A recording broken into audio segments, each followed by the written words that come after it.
Hi there everyone. আসসালামু আলাইকুম সকলকে। Hello billions presence live podcast for episode 13 আপনাদের সকলকে স্বাগত জানাচ্ছি। আমি আলিফ তাসনিম হাসান এবং এই পুরো আয়োজন এবং জুড়ে আমার আমি সাথে নাওসিনা রয়েছে। মিশি। তো আজকের এপিসোডটি আমাদের জন্য অনেক বেশি স্পেশাল, কারণ আজকে আমাদের গেস্ট হিসেবে আসতে হচ্ছে এমন একজন মানুষ, তিনি মূলত একজন মিউজিশিয়ান, বাট তার বাইরেও তিনি তার রেডিওর ক্যারিয়ার কামিয়েছেন অনেক সুনাম। তিনি আমাদের ভিউসের ডেফিনেটলি একজন গর্ব। So without any further I do, let's welcome on screen the one and only Rihan Rasool Bhai with us. Assalamu alaikum Rihan Bhai. Firstly, welcome to our show. Thanks a lot Bhaiya for joining with us. It's an absolute honor and pleasure for us to have you. It's always a pleasure to be somewhere, anywhere which is connected to Will's Little Flower School. আমার school যেহেতু আমি বছরের পর বছর সেখানে কাটিয়েছি, সেখানে এখন তোমরা আছো, তারপরে আরো অনেকে থাকবে, কিন্তু আমাদের স্কুলই থাকবে, রাইট? তো ওই জায়গা থেকে আসলে উইলস লিটল ফ্লাওয়ারের কথা যখন আসে, তখন কোনো কিছু না করার বা এক্সকিউজ দেওয়ার বা অন্য কাজ থাকলেও সেটা এড়িয়ে যাওয়ার সব রকম সম্ভাবনা আমি তৈরি করি। So thank you ভাইয়া for joining us today. So প্রথমে জিজ্ঞেস করতে চাচ্ছি কেমন আছেন and কোয়ারেন্টাইন লাইফটা কিভাবে কাটাচ্ছেন? কোয়ারেন্টাইন লাইফ আমি আসলে গান বাজনা নিয়েই কাটাচ্ছি। তবে প্রথমে আমি একটু থ্যাংক ইউ দিতে চাই আলিফকে এবং নওশিনকে, দুজনকেই ধন্যবাদ। তোমরা এত সুন্দর একটা আয়োজন করেছো, সেখানে আমরা যারা ওই স্কুলে ছিলাম তাদের একটা স্মৃতিচারণের একটা ব্যাপার চলে আসে। এত সুন্দর একটা আয়োজন করার জন্য আমি আগেও বেশ কয়েকটা এপিসোড দেখেছি তোমাদের কানেকশনটা পাওয়ার পরে। সাজ্জাদ আরেফিন ভাইয়ের সাথে আসলে আমি কানেক্টেড ছিলাম কিছুটা, তো সাজ্জাদ ভাইয়ের কাছ থেকেই বোধহয় আমার নাম্বারটা নেওয়া হয়েছিল।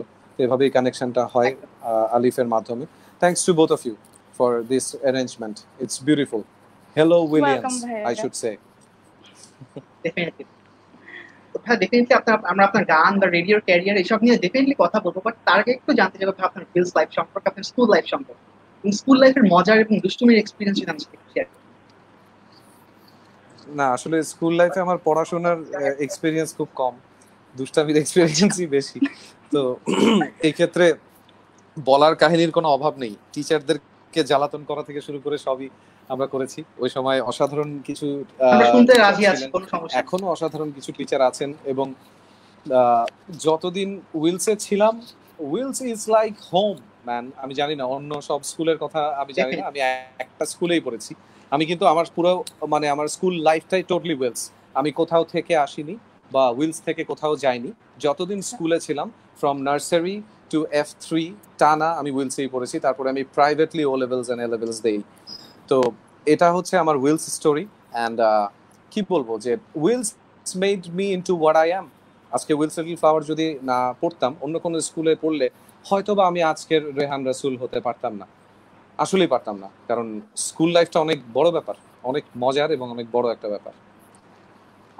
ও বাই দ্য ওয়ে, সরি, আমি ওই সময় ওর প্রশ্নটার উত্তরটা পুরোপুরি দেওয়া হয়নি, নওশিনের প্রশ্নটার উত্তর, যে লকডাউন টাইমটা কিভাবে কাটাচ্ছি।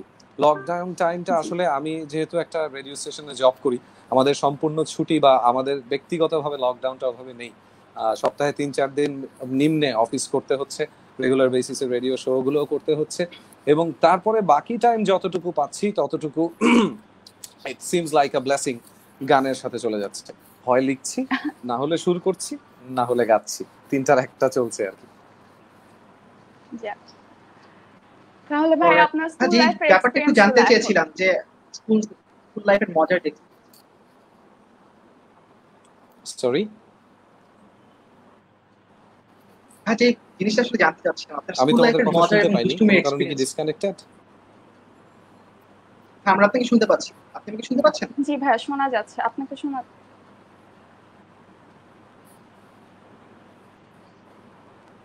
কি আপনি আমাকে শুনতে পাচ্ছেন না? আই থিংক আমি একটু ডিসকানেক্টেড হয়ে গেছিলাম, আমি এতক্ষণ শুনতে পাইনি কারো কথা। এবার শুনতে পাচ্ছেন ভাই? হ্যাঁ হ্যাঁ, now it's clear. Okay, so let's go back to our question. ভাই, এটা বলছিলাম আপনার স্কুল লাইফের মজার এবং দুষ্টুমির এক্সপেরিয়েন্সগুলো যদি আমাদের সাথে শেয়ার করতেন, বিশেষ করে ক্লাস 4 এর যে ঘটনাটা আপনি আপনার ফেসবুক পেজে দিয়েছিলেন, সেটা যদি ডিটেইলস আমাদের সবার সাথে শেয়ার। না, আসলে ক্লাস 4 এর ওই ঘটনাটা না মোটামুটি সবাই জানে আমার শ্রোতা বন্ধুরা, কারণ আমি আগেও অনেক অনেক শোতে আমি বলেছি এটার কথা। তারপরেও আরেকবার বলতে খারাপ লাগবে না। সেটা হচ্ছে ক্লাস 4 এ প্রথম আমার নামে কমপ্লেইন যায় বাসায় যে আমি নাকি মেয়েদেরকে জ্বালাই। তো কথাটা একদম ভুল ছিল, সম্পূর্ণ ভুল একটা ব্যাপার ছিল। হ্যাঁ আমি জ্বালাচ্ছিলাম কিছু স্টুডেন্টদেরকে, সেই স্টুডেন্ট গুলো মেয়ে ছিল, এটা কি আমার দোষ? তখন আমার এই সরলতাটা কেউ বোঝেনি আর কি। তো যাই হোক, তো এটা নিয়ে আমার বাসায় কমপ্লেইন যাওয়ার পরে আমার মা খুব হতাশ হয়েছিল যে এখনই যদি তোমার এটা হয় তাহলে পরে কি হবে। তো ব্যাপার হচ্ছে যে ক্লাস 4-এই আমি প্রথম আমার মানে প্রেম যাকে বলে, একদম প্রেমে পড়ে গেলাম একটা মেয়ের। সেই মেয়েটা আবার আগের ক্লাসে ছিল, ক্লাস 5-এ ছিল, বাট টাইফয়েডের কারণে সে পরীক্ষা দিতে পারেনি, ওই কারণে সে ক্লাস 4-এ রয়ে গেছে। আর আমি যেহেতু আমার টাইফয়েড হয়নি, আমি 3 থেকে 4-এ উঠে গেছি। তো এরকম একটা অবস্থায় একটা মানে ফার্স্ট ক্রাশ খাওয়া যেটাকে বলে, তখন অবশ্যই এই ল্যাঙ্গুয়েজটা ছিল না, দেয়ার ওয়াজ নাথিং লাইক ক্রাশ, বা এই না। এই ব্যাপারটা তখনও আসেনি আর কি। তো ওই সময় বলা যায় যে প্রেমেই পড়লাম আর কি, এরকম একটা ব্যাপার। তো আর মজার কাহিনী যদি বলতে চাই তাহলে তো মানে অভাব নেই আসলেও। মানে স্কুলের মানে বাথরুমে মনে হয় আমরা ঘন্টার পর ঘন্টাও কাটাই দিছি, 8টা ফ্রেন্ড মিলে আড্ডা মারতে মারতে। আচ্ছা এদিকে ক্লাস হচ্ছে, হঠাৎ করে স্যার আসতেছে, আমরা বুঝতে পারতেছি, তখন আর মাথা কোনো ঠিক নাই। বাথরুমের উপরে যে একটা জায়গা আছে না, স্টোর রুমের মতন, হ্যাঁ হ্যাঁ হ্যাঁ আমি জানি না হ্যাঁ তোমরা চিনো হ্যাঁ কিনা, হ্যাঁ। ওই অবশ্যই জায়গাটাতে তা তো। পর্যন্ত আমরা ঢুইকা বসে থাকতাম স্যারের ভয়ে, বাতেন স্যারের ভয়ে। কারণ বাতেন আল্লাহ। আচ্ছা স্যার আচ্ছা দৌড়ের উপরে রাখতো আমাদেরকে। তো ওনার নানান রকম টেকনিক ছিল, তো ওইখানে লুকাতে গিয়ে হাত পাও কাটছে অনেক সময়। তারপরে এছাড়া ক্লাসে বসে গান গাওয়া, একদম ব্যাক বেঞ্চে বসে বাংলা ম্যাডাম ক্লাস নিতেছে, আমরা গাইতেছি স্বাস্থ্যকে রক্ষা করে লাইফ বয়, কেন আই ডোন্ট নো এই গান গাচ্ছি আমরা।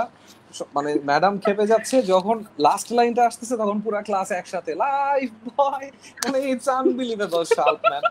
ম্যাডাম প্রায় রাগ করে বাইরে হয়ে যাওয়ার অবস্থা। তো এরকম ভাবে অনেক হয়েছে যে ম্যাডামরা বাইরে হয়ে গেছে ক্লাস থেকে, যে না আজকে আর ওদের ক্লাস নিব না, টু ব্যাড। মোহিন স্যারের সাথে প্রচুর ঘটনা ঘটতো আমাদের, উনি আমাদের ক্লাস P6-এ উনি আমাদের ক্লাস টিচার ছিলেন। তখন আমরা মোহিন স্যার একটু দেরি করলে, কোনো মতে 5-10 মিনিট দেরি করলে আমরা আস্তে করে খেলতে বেরোয় যেতাম, কারণ এটা হচ্ছে লাস্ট ক্লাস। তো একদিন আমরা হচ্ছে একটু ওভার এক্সাইটমেন্টে উনি আসার মানে ঘন্টা পড়ার সাথে সাথেই বাইরে গেছি, আরে মোহিন স্যার আজকে আসবে না, সমস্যা নেই। 5 মিনিটের মাথায় দিকে মোহিন স্যার ওদিক থেকে স্কেল নিয়ে আসতেছে, তো দামধুম পুরা খালি। আমি আবার লাস্ট মোমেন্টে ছিলাম যে ধরা আমি খাবোই।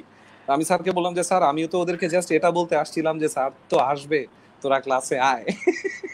তো তখন আরো বেশি মাইর খাইছিলাম আর কি, টেকনিক খাটাইতে গিয়া। এই তো এরকম অনেক ঘটনা আছে। জি ভাইয়া, তাহলে শেষবার কবে উইলসে গিয়েছেন, আর উইলসের কোন জিনিসটা সবচেয়ে বেশি মিস করেন?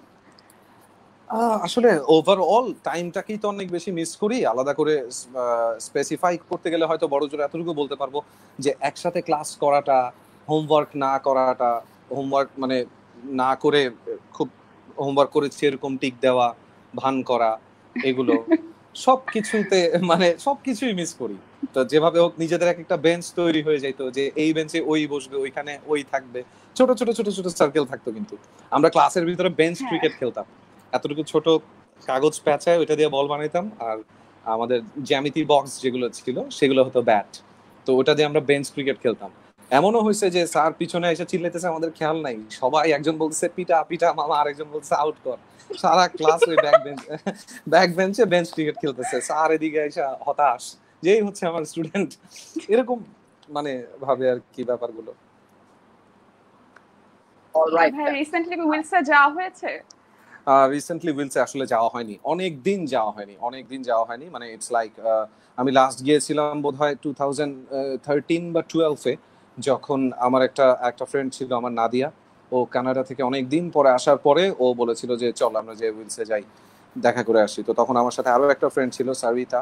তো সারিতা, নাদিয়া আর আমরা 3জন মিলে গিয়েছিলাম। তখন সব ম্যাডামদের সাথে মোটামুটি দেখা হয়েছিল। আমার খুব পছন্দের একজন টিচার ছিলেন হচ্ছে ডেইজি মিস। খুব সম্ভবত উনি প্রচন্ড সুন্দরী ছিলেন বলে আমার ওনাকে প্রচন্ড ভালো লাগতো, এবং উনি আমাকে সেই রকম আদরও করতেন। মানে উনি জানতেন যে আমি হাফ ইয়ারলিতে ফেল করব, কারণ হাফ ইয়ারলির সাথে অ্যাভারেজ হবে না কখনো ফাইনালে, ওই সময় পড়লেই তো হয়, আমার মেন্টালিটি এরকম। আর মানে ওই পড়াশোনা কেন করবো, স্কুলে যাইতাম খেলতে। তো এরকম একটা ব্যাপার ছিল। ওই মিসের সাথে আমাদের দেখা হয় 2013-এ, আবার যখন যাই ম্যাডামের সাথে দেখা করতেই আমি গিয়েছিলাম। তো আমরা 3জন মিলে যখনই আমরা একসাথে গিয়ে ম্যাডামের সামনে দাঁড়াইলাম, সালাম আলাইকুম দিলাম, ম্যাডাম প্রথমে আমাদেরকে দেখা বলে কি, ও তোমরা শুনো, ক্লাসমেট কখনো বিয়ে করবা না। ফার্স্ট কথা হচ্ছে এটা ম্যাডামের, 10 বছর পরে দেখা হওয়ার পরে ম্যাডামের প্রথম কথা হচ্ছে এটা। So that was the last Wills time, যখন উইলসে গিয়েছিলাম আর কি, 2011-12। ওকে। তো ভাইয়া স্কুল লাইফের বাইরে যদি একটু গান নিয়ে জানতে চাই, গানের আপনার ভাই শুরুটা কিভাবে এবং শুরুর দিকে গল্প গান শেখা কোথা থেকে শুরু, কিভাবে আসলে আগ্রহ আসলো যে আপনি মিউজিক করবেন? গানের আগ্রহটা এসেছে আমার আমার বড় বোনের কাছ থেকে। ও গান শিখতো, আর আমার মা প্রচুর পরিমাণে গান শুনতো আর কি। মানে ওই যে একটা থাকে না যে গান জিনিসটা যে একটা কিছু, সেটা আমাদের বাসায় সবসময় ছিল। আর আমার বড় বোন বেশ ভালো গান করতো, কিন্তু চাকরি বাকরি শুরু করার পরে সে আর প্র্যাকটিস কন্টিনিউ করেনি। কিন্তু ওর কাছ থেকে দেখে দেখে আমি একদম প্রথম বেসিক লেভেলের সারগামগুলো শিখতাম। তো সেখান থেকেই আস্তে আস্তে বাসার সবাই যেভাবে টেস্ট গানের টেস্টটা বিল্ড আপ করেছে, ওইভাবেই একটা একটা করে গানের ধরন মাথার মধ্যে ঢুকলো আর কি। হয়তো মাকে দেখলাম যে সে অনেক আগের মেহেদী হাসানের একটা গাজাল শুনছে, তখন ওই গাজালটা খুব ভালো লাগলো। আবার আমার মেজো বোনকে দেখলাম যে ওর বান্ধবীদের কাছ থেকে শুনে এসে মাইলস, জেমস, আয়ুব বাচ্চু শুনছে, তখন আবার এই গানগুলো ভালো লাগা শুরু করলো। আবার দেখলাম সেজো বোন হট করে কোথা থেকে যেন নচিকেতার গান শুনছে, যে আবার কেমন গান রে বাবা, মানে সব উল্টে পাল্টা দিচ্ছে কথার মধ্যে দিয়ে, তখন আবার ওটা শোনা শুরু করলাম। মানে কোনো ঠিক নাই। তারপরে এক সময় গিয়ে দেখলাম যে আরে গান তো এতদিন শুনেই নাই যদি লালন না শুনে থাকি। মানে there is no end, there is no beginning to music actually. জি ভাইয়া। ভাইয়া যেহেতু গানের কথা হচ্ছে, আপনার বাজে স্বভাব গানটা প্রচুর ফেমাস একটা গান, এবং এটা শুনে নিয়ে এমন খুব কমই মানুষ আছে বোধহয় বাংলাদেশে। তো এই গানটার পেছনের গল্পটা কি, এবং মানে কিভাবে এটা মেকিংটা কিভাবে আপনাকে নিয়ে শুরু হয়, এই কাহিনীটা একটু জানতে চাচ্ছি। আনইউজুয়াল, মানে আনইউজুয়াল আমি কি জানি না, হয়তো বা প্রতিটা গানের পিছনেই এমন অনেক অনেক ঘটনা থাকে। তো বাজে স্বভাবের কথা কয়েকদিন আগেও জয় ভাইয়ের একটা শোতে আমি বলছিলাম, একটা জয় ভাই একটা লাইভ করে, লকডাউন লাইভ, সেখানে বলছিলাম যে বাজে স্বভাব যখন হয় তখন আমি অনেক দিন ধরে আমাকে নানান দিক থেকে খোঁচা দেওয়া হচ্ছে যে রেহান ভাই আপনি নিজের একটা গান করেন না কেন, রেহান ভাই আপনি নিজের একটা গান করেন না কেন। এই জিনিসটা আমাকে অনেক দিক থেকে খোঁচা দেওয়া হয়। একটা পর্যায়ে ওই বছরের ফেব্রুয়ারিতে, যে বছর বাজে স্বভাব বের হয় 2018, তো ওই বছরের ফেব্রুয়ারিতে মাই স্পিরিচুয়াল গুরু অ্যাকচুয়ালি আমাকে বলেন যে আপনি নিজের একটা কিছু করেন। তো তখন আই স্টার্টেড থিঙ্কিং যে একটা কিছু করা দরকার। কি করব? একটা গান করব। তখন আমাদের সাথে ছিলেন পৃথ্বীরাজ, আমাদের সাথে কাজ করতেন, উনি মারা গেছেন গত বছর ডিসেম্বর 15-এ। তো পৃথ্বীদা তখন ছিলেন। তো পৃথ্বীদা was like always very much enthusiastic about music. সবসময় মিউজিকের যে কোনো কাজ উনি একটু আগে আগে করতে চাবে, খুব কিউরিয়াসিটি থাকে। তো উনিও বারবার খোঁচা দিতেন যে রেহান ভাই গান করেন, গান করেন, গান করেন। তো আমি করলাম কি, ইউটিউবে আমি সবসময় ইনস্ট্রুমেন্টাল শুনি। ইনস্ট্রুমেন্টাল শুনতে শুনতে একটা ইনস্ট্রুমেন্টাল, একটা স্প্যানিশ ইনস্ট্রুমেন্টাল আমার খুব ভালো লাগলো। ভালো লাগার পরে আমার যেটা ভালো লাগে আমি ওটা কন্টিনিউয়াসলি শুনতে থাকি। এক পর্যায়ে কমেন্টে আমি কিছু লেখার চেষ্টা করি। তো ওই কমেন্টের মধ্যে আমার ওই বাজে স্বভাব গানের দু একটা লাইন আসলো, কথা হবে, দেখা হবে, মানে ওই ওই টোনটার সাথে মিলে তালে তালে আসছে। তো আসার পরে আমি লিখলাম, অনেকখানি লিখলাম। লিখার পরে ওই দিন রাতের বেলা আমি আবার আমার যে আমার লেট নাইট শো যেটা হয় ইনসমনিয়া, সেটা তখন 5 রাত ছিল। তো আমি রাতের বেলা সবসময় আমার শ্রোতাদের সাথে অনেক সবকিছু শেয়ার করতাম। দে আর লাইক মানে ফ্রেন্ডস, বাসার মানুষ হয়ে গেছে এখন ওরা আমার সাথে শোতে থাকতে থাকতে। তো ওদেরকে তো সবই বলি। তো ওদেরকে বললাম যে এরকম একটা গান করছি, শুনবা নাকি? তখন একটুখানি গেয়ে শুনাইলাম, তারপর দেখি সবাই খালি শুনতে চায়। এভাবে করে কিন্তু অনেক দিন গেছে। 1 বছর পরে বাজে স্বভাব নিয়ে আবার কথা উঠে যে ওই গানটা যেটা সব আমার শ্রোতারা পছন্দ করতো, ওই গানটা করবো কিনা। তো পৃথ্বীদাকে বললাম যে ভাই এরকম একটা গান আছে দাদা, এটা কি করে ফেলবো নাকি? তো যে করেন, সমস্যা নেই, আমরা তো আর হিট ফ্লপ দেখবো না ভাই, আমরা একটা গান প্রডিউস করি, চলেন একসাথে। তো বললাম ওকে বস, নো প্রবলেম, আমার মেইলে লিরিকটা আছে, আমি নিয়ে আসতেছি। তো মেইলের লিরিক আনতে গিয়ে দেখি অর্ধেক লিরিক নাই। ঘটনা কি? তার মানে হচ্ছে অর্ধেক বাসায় পিসিতে রয়ে গেছে, ওটা আমি পাঠাইনি। তো এখন কি করবো? এখন পৃথ্বীদাকে তো বলে আসছি যে দাদা এখনই ডেমো ভয়েস দিব। সুন্দর করে বৈশা বৈশা 5 মিনিটের মধ্যে লিরিক লিখলাম আরেক অন্তরা, সে অন্তরাটা যেটা, ওইটা তখন লিখে তখন যে ডেমো ভয়েস দিলাম, ওই ডেমো ভয়েসটাই এখন 23 মিলিয়ন ভিউ, মানুষ শুনছে, এখনো শুনছে, এখনো শুনছে, সম্পূর্ণ তার আশীর্বাদ। বাজে স্বভাব নিয়ে ভাই একটু জানতে চাইবো যে গানটা যখন আপনি রিলিজ দিলেন, রিলিজ দেওয়ার আগে ভাই কখনো কি এরকম এক্সপেক্ট করেছিলেন যে এটা এত ভাইরাল হবে এবং এত আলোচনা হবে গানটা নিয়ে? যখন আসলে এত ভাইরাল হলো তখন আসলে আপনার কেমন লেগেছিল? এটা এক্সপেকটেশনের ব্যাপারটা কি, এটা যে কোনো শিল্পী স্বীকার করুক আর না করুক, সবারই আশা থাকে যে আমার গানটা মাস্টারপিস হবে, পুরা পৃথিবীর সবার ভালো লাগবে, হাজার হাজার শেয়ার হবে, লাইক হবে, ভাইরাল হবে, এটা সবারই চিন্তা থাকে। অবশ্যই আমারও ছিল এক্সপেকটেশন যে আমার গানটা অবশ্যই হিট করবে, অবশ্যই কিছু মানুষ আমার গানটা জানবে। তবে এটা সত্যি কথা যে এতটা এক্সপেকটেশন আমি করিনি, আশা করিনি যে এতটাও রেসপন্স যে আমি পাবো। মানে রেসপন্স লেভেলটা শুধু যদি আমি ভিউর দিকে না তাকাই, মানে ব্যাপারটা কিরকম হয়েছে, আমি হাবিব ভাই, ফেরদৌস ওয়াহিদের ছেলে হাবিব ওয়াহিদকে তোমরা সবাই চিনো, হাবিব ভাইয়ের আম্মা কিন্তু আমার অনেক বড় একজন ফ্যান। ওনার সাথে আমার ফোনে কথা হয় মাঝে মাঝে। হাবিব ভাইয়ের মা, হাবিব ভাই আমাকে ফোন করে ওনার বাসায় নিয়ে গেছে যে তুমি এটা কি গান বের করছো রেহান, আমার মা সারাদিন শুনে, তুমি এসে দেখা করেছো। আমি নিজে যে ওনার সাথে দেখা করে আসছি ওনার জন্মদিনে, ওনার আম্মার জন্মদিনে। তো এগুলো হচ্ছে বাজে স্বভাব থেকে পাওয়া। Chayanika Chowdhury ma'am, she is a fantastic director, উনি নিজে আমাকে ফ্রেন্ড রিকোয়েস্ট পাঠিয়ে আমাকে মেসেজ পাঠিয়েছে, রেহান এত সুন্দর একটা গান করার জন্য তোমাকে ধন্যবাদ। মেহের আফরোজ শাওন আপু আমার প্রচন্ড ভালোবাসার একজন মানুষ, প্রচন্ড ভালোবাসার একজন মানুষ। সেই মানুষটাকে আমি গানটা পাঠিয়েছি খুব ভয় ভয়, কারণ উনি অসাধারণ সুন্দর গান গায়। তো আমি জানি যে উচ্চারণে ভুল থাকলে বা সুরে ভুল থাকলে ঠিকই ধরবে, আমাকে ক্যাক করে ধরবে, তো এই জায়গায় কিন্তু হয়নি। তো ওই জন্য আমি তাকে ভয় ভয় পাঠিয়েছি যে আপু যদি ভালো লাগে একটু বললেন, আমাকে একটা ফিডব্যাক দিয়ে। পরের দিন আমি দেখলাম যে একটা স্টেটাস উনি দিয়েছেন ওই গানটা নিয়ে। পরের দিন সন্ধ্যায় আমি ফেসবুকে ঢুকেছি, তখন আমি কিন্তু অলরেডি হতাশ। 4 দিন 5 দিন হয়ে গেছে, মাত্র 6000 ভিউ, ধুর কি করলাম লাইফে, ধর এরকম চিন্তা ভাবনা চলে আসছে, অলরেডি হতাশা চলে আসছে আমার মধ্যে কিছুটা, যে এটা হলো না, পরেরটা করতে হবে। এই সময় ওনার শেয়ারটা দিল, উনি শেয়ারটা দেওয়ার পরে দেখলাম যে ওনার শেয়ারটা 2000+ শেয়ার হয়ে গেল। ওই শেয়ার থেকে গানটা একটা ব্লাস্ট পেল। তারপরে হঠাৎ করে একটা পেজ আছে, খুব সুন্দর একটা page, folk studio Bangladesh, folk studio বাংলাদেশের সাইফ জোহান ভাই, উনি গানটা টোটালটাই ফেসবুকে পোস্ট করলেন, সেখানে ওটা 5 মিলিয়ন ভিউ ক্রস করে গেল। তারপরে ওইখান থেকে আস্তে আস্তে মানুষ ইউটিউবে মুভ করা শুরু করলো। Then people started thinking that I am from Kolkata, I don't know why, a lot of people. মানে আমি ইভেন বাজে স্বভাবের নিচে আমি কমেন্ট পেয়েছি যে thank you from Bangladesh. I have to reply যে welcome from Bangladesh too man, come on. আমি জানি না, মানে আমি সত্যি কথা, কলকাতা আমার জন্য অনেক বড় একটা জায়গা। কলকাতা আমি প্রচন্ড ভালোবাসি, কারণ কলকাতায় শচীন দেব বর্মন, কলকাতায় রাহুল দেব বর্মন, কলকাতায় কিশোর কুমার, কলকাতায় কে নেই, শ্রেয়া ঘোষাল, এখনো যদি আসি, আর ফিমেল অনেক সিঙ্গারের কথা তো বললামই না, বাদ পড়ে গেল। তো ওনাদের কাছ থেকে অনেক কিছু আমি শিখেছি, তাই আমার ভালো লাগে। কিন্তু এটা ছিল সবচেয়ে বড় বিড়ম্বনা বাজে স্বভাবের, যে 70% অফ দ্য পিপল থট যে I actually belong to some other country.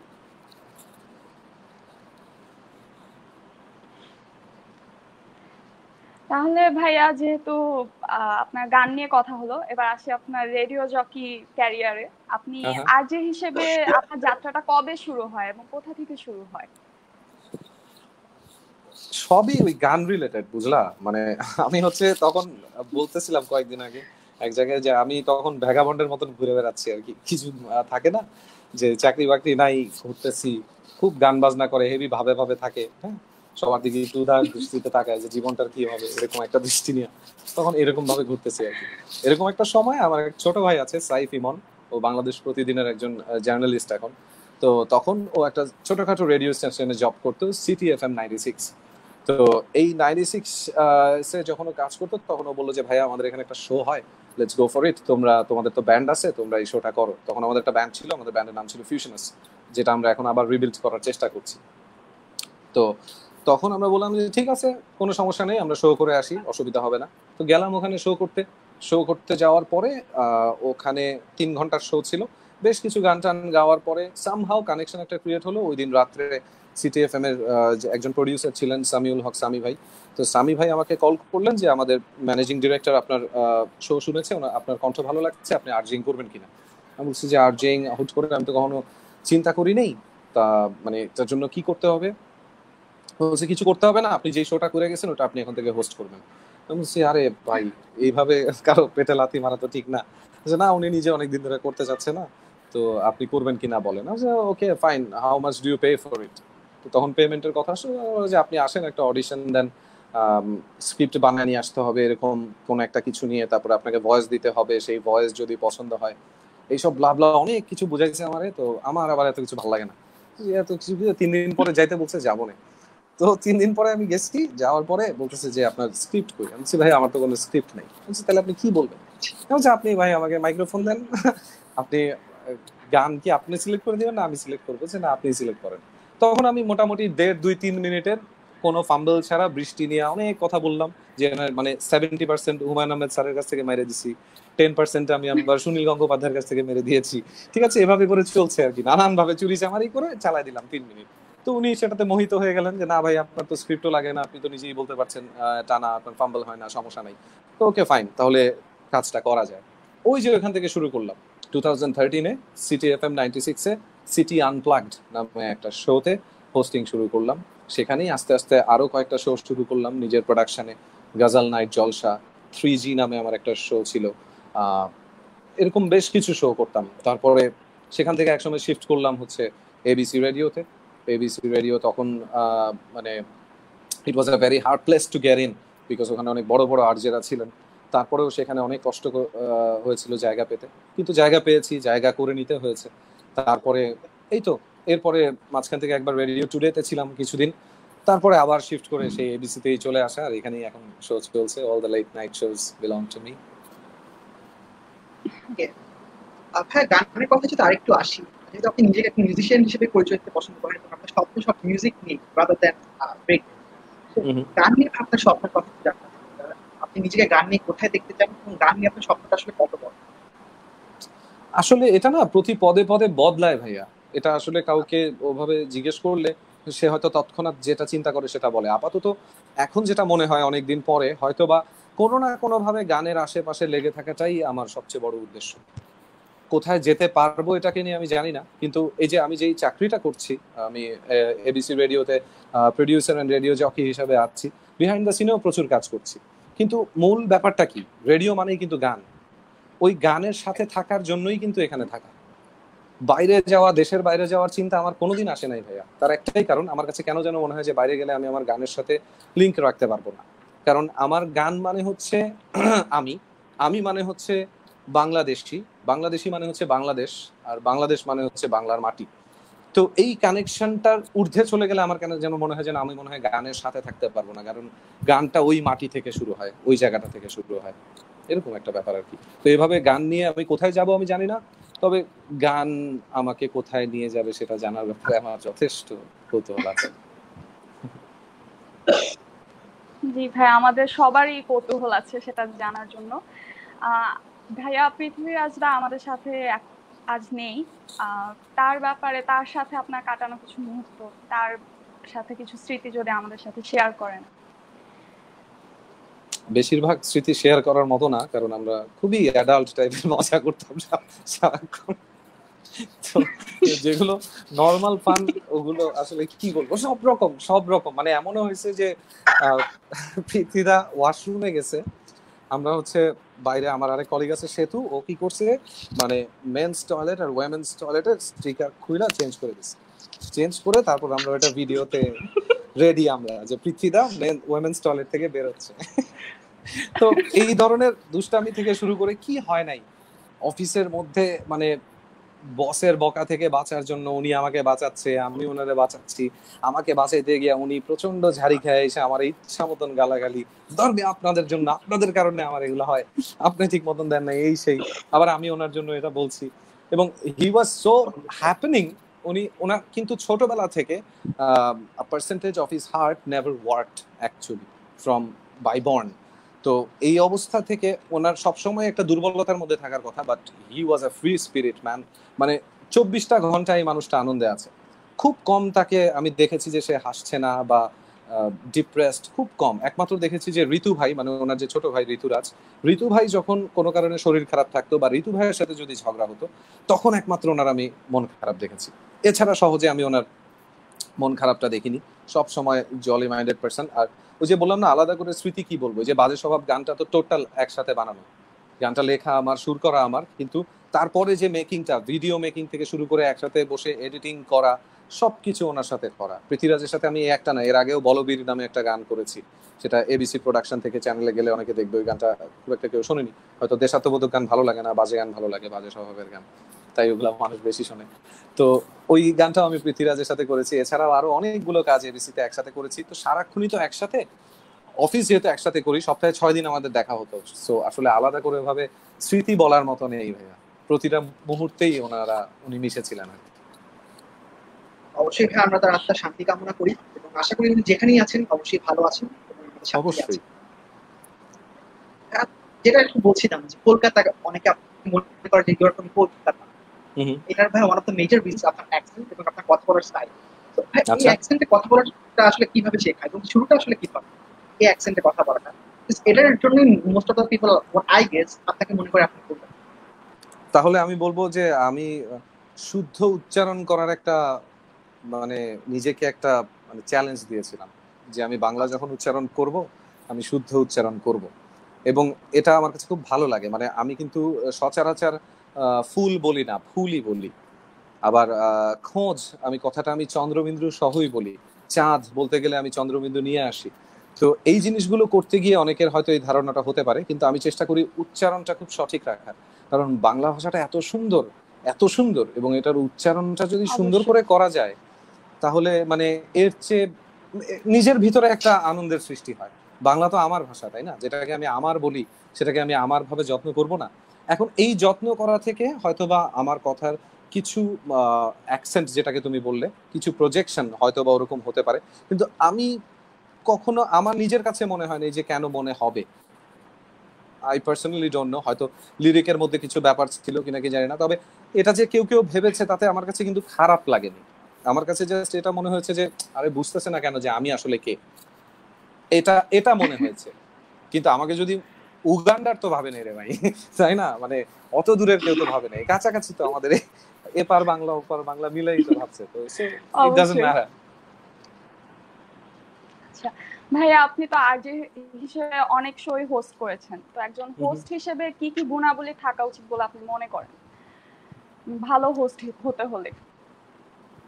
ভালো হোস্ট হতে হলে first of all you have to be really confident about things you don't even know about. It's a big lesson for us. I was just kidding. The thing is, to be a good host, you have to be yourself first. প্রথমে নিজেকে নিজের মতন হতে হবে। অন্য কিছু মানে আমি ওদিন কাকে যেন কথাটা বলছিলাম যে সাপোজ নওশিন বা তাসনিম, তাসনিম যদি তাসনিম হতে চায়, ইটস অল রাইট, এটা কোনো ঘটনাই না, ইট কামস ন্যাচারালি। কিন্তু তাসনিম যদি নওশিন হতে চায়, ওকে কিন্তু অনেক কিছু শিখতে হবে।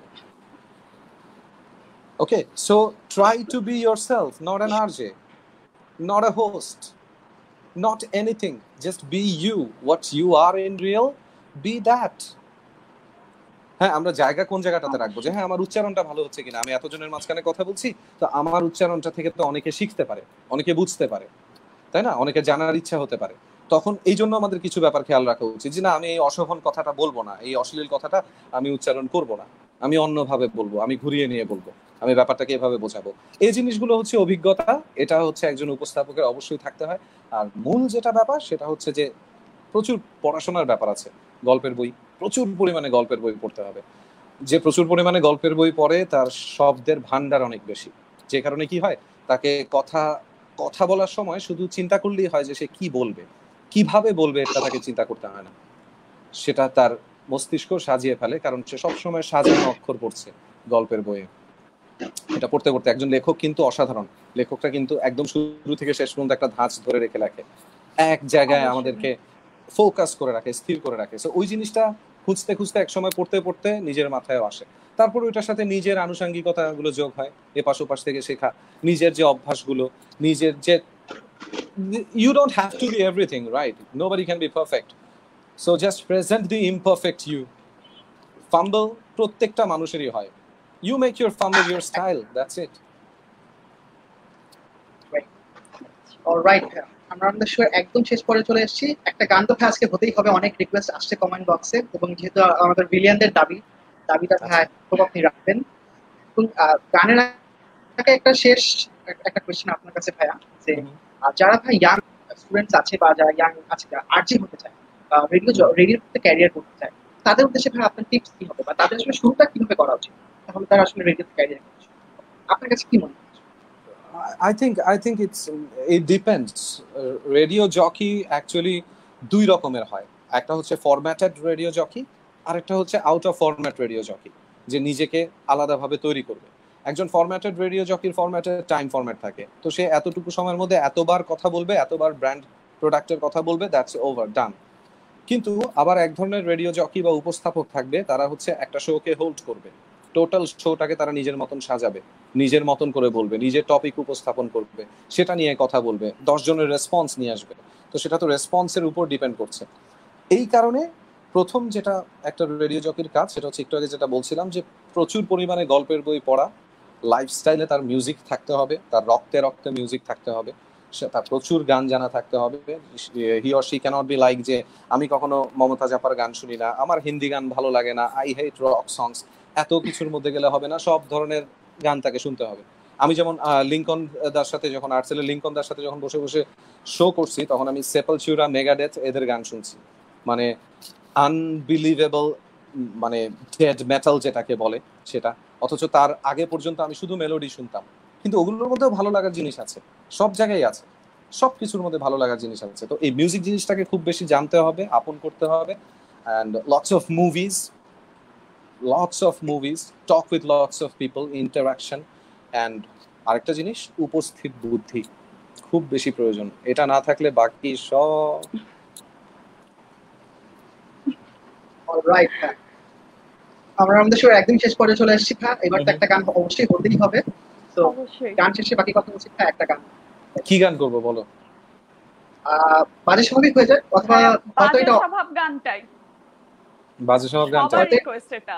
জি ভাই, হয়তো এটা কমনলি করা হয়, আপনি যদি চান আপনি অন্য গান করতে পারেন, বাট আমাদের রিকোয়েস্ট পাচ্ছি না। সবাই যখন বাজে স্বভাব বলছে, আমি বাজে স্বভাবটাই করি। বাজে স্বভাবটার একটা সুবিধা হচ্ছে আমার কাছে কারাওকে আছে, আমি কারাওকে অন করে দিলে সবাই উইথ মিউজিক সেটা শুনতে পাবে।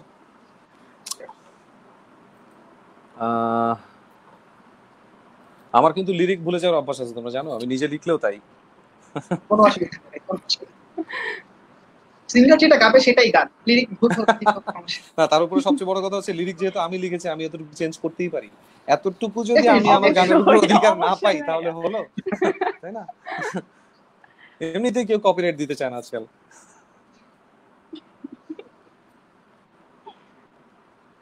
Okay, let's go for music then. Sure. Clear, everyone? হ্যাঁ, একদম ক্লিয়ার। জি ভাই।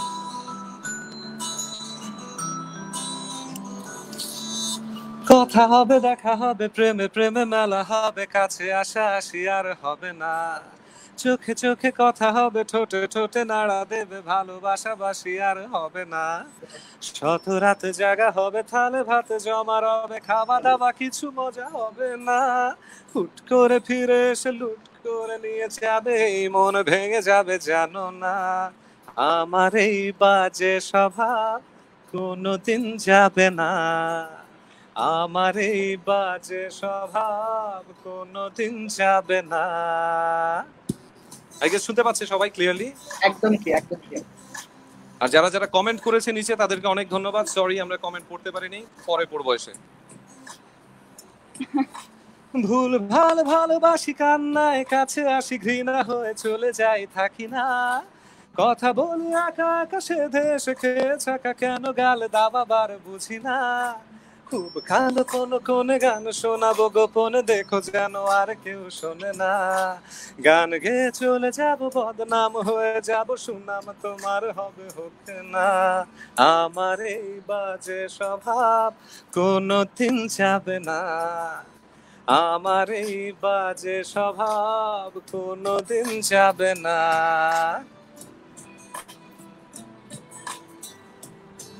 এই গিটার পিসটা বাজাইছে গালিব ভাই।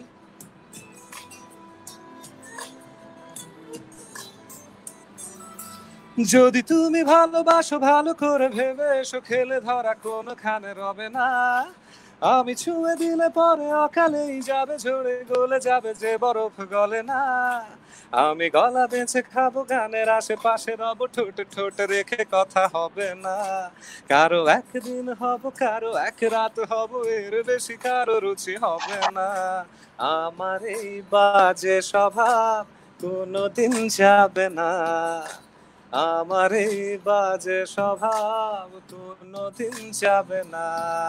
That's it. Thank you so much ভাইয়া, অসাধারণ। ধন্যবাদ।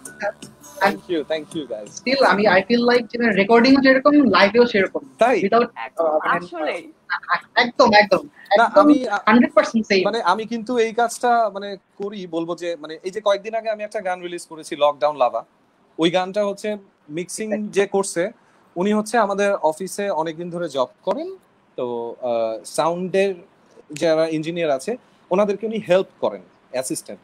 আমি শুধু ওনার সাথে একটা গান করেছি, এখানে কোনো টিউনার নাই, কিছু নাই। লকডাউন লাভার গানটা টোটালি উনি আর আমি মিলে বাসায় বসে করার মতন আর কি একটা ব্যাপার। সো অনেক অনেক ক্ষেত্রে টেকনোলজির প্রয়োজন পড়ে না, অনেক ক্ষেত্রে আবার পড়ে আর কি। অলরাইট, অসংখ্য ধন্যবাদ ভাই আপনার গুরুত্বপূর্ণ এবং মূল্যবান সময় আমাদের দেওয়ার জন্য। আমরা আমাদের শোর একদম শেষ পর্যায়ে চলে এসেছি। জাস্ট একটা রিকোয়েস্ট বা দাবি রেখে শেষ করতে চাই, সেটা হচ্ছে অনেকেই আমাদের ভাই জানিয়েছেন, আমাদের ফ্লোরকে আপনার কাছে মেসেজটা পৌঁছে দিতে বলেছেন যে আপনি যেন ভাই সবকিছু স্বাভাবিক হলে আবার ফিলসে একদিন যেন আসেন, because you have huge amount of fan out there, সবার সাথে যেন ভাই একটা দিন থাকিস মিটআপ যেন হয়। অবশ্যই আমি চাই কোনো না কোনো ভাবে উইলসের সাথে রিকানেক্ট করতে, আবারও আসতে, because Wills is my existence, Wills is my existence. আমি একটা জিনিস সবাইকে দেখাতে চাই, আমি জাস্ট একটা সেকেন্ড সময় নিব, 1 সেকেন্ড। হ্যাঁ শিওর ভাই, শিওর।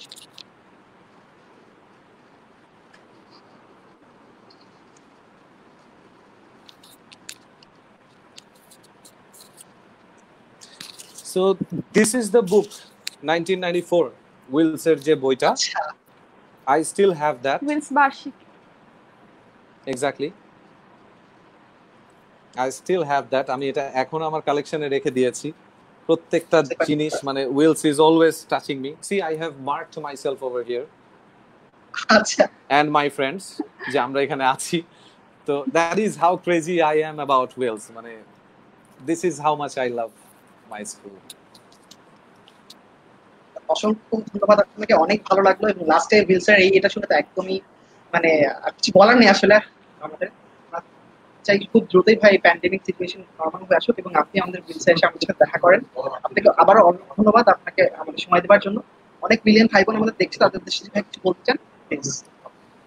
সবাইকে বলবো যে আপনারা সবাই অনেক গান শুনবেন প্লিজ। আমরা অনেক অনেক অনেক চেষ্টা করি গান করার, গান নিয়ে এগিয়ে যাওয়ার। একটা জিনিস মনে রাখবেন যে সবাই সবাই কিন্তু ইঞ্জিনিয়ার হতে পারে না, সবাই ডাক্তার হতে পারে না। কেউ কেউ কবি হয়, কেউ কেউ বাউল হয়, কেউ কেউ খুব সুন্দর ছবি আঁকে। ওটা কোনো ফেলে দেবার জিনিস না। রেজাল্ট ভালো না করলে ওই জিনিসটা কোনো ফেলে দেবার কিছু না আসলে। কারো কারো ভালোবাসাটা ওইদিকে, আপনার যেদিকে ভালোবাসা সেদিকে যান। আমি জানি আপনার বাবা মা অনেক প্রেশার দেবে, সারাক্ষণ মাথার ভিতরে A+ ঢুকিয়ে রেখে দেবে ওনারা, ওনাদেরকে ওখান থেকে আমরা বের করতে পারবো না, আমাদেরকেই বের হতে হবে। আশা করছি যে সবাই নিজের গতিটা বুঝে নিজে যেটা ভালোবাসেন সেটা করতে থাকেন, দেখবেন খাটাখাটনি করা লাগবে না, এমনিতেই অনেক কিছু হয়ে যাবে। And love you all, that's it. ওকে ভাই, থ্যাংক ইউ এগেইন। তো আজ এই পর্যন্তই, দেখা হচ্ছে আগামী কোন এপিসোডে। সে পর্যন্ত সকলে ভালো থাকবেন এবং সুস্থ থাকবেন। আসসালামু আলাইকুম। Bye. Take care. আসসালামু আলাইকুম এভরিওয়ান। ওয়ালাইকুম আসসালাম।